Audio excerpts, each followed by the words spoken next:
What it do, bruh? Talk of the town, Nintendo, Doc Trey, still holding it down, still make the best games, and you know this, bro. It's the truth. If you don't like it, you can have that seatbelt.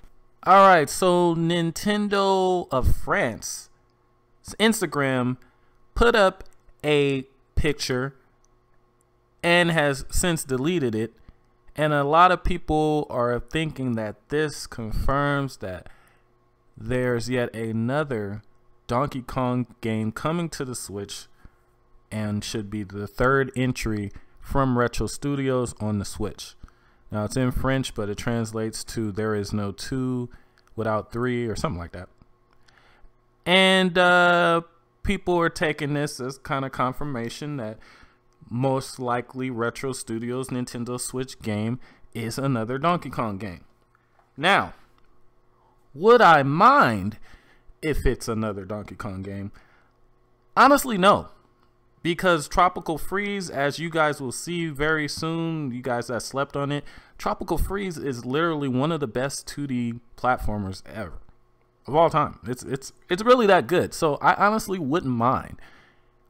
But I would rather them work on something else, as would a lot of people. Now, either way, I'm good with it, but I don't think that this is what they're working on. Now, could they be working on it? Absolutely. Could they possibly be working on this and something else? That's a possibility. Could there be a Donkey Kong game coming out for the Switch that's not even developed by Retro? That's a possibility too. We've already seen what happened with Metroid Prime 4. Everyone assumed that that would be made by Retro, and it's not. It's made by Namco. So we dive over into LinkedIn and we can get a vague idea of maybe what's going on with this title. So we've already seen that there's been a listing, a job listing for Retro Studios, and it seems to imply that whatever they are working on is pretty narrative driven and story based, which means whatever that is definitely not freaking Donkey Kong, that's for sure. But digging further, I noticed a trend.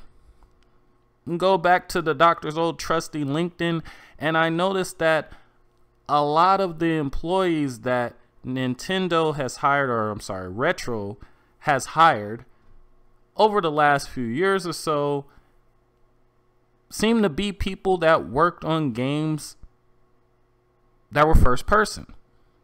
We have VR games, we have first person shooters, and another common trend is those employees, a lot of them seem to be from the same exact developer, a developer named Certain Affinity. Now, if you look at Certain Affinity's past, the last several games that they've worked on have all been shooters. They've worked on Halo, they've worked on Call of Duty, they even worked on Doom's multiplayer. So the chances that Retro's Nintendo Switch title are a first-person shooter or something first-person is highly likely.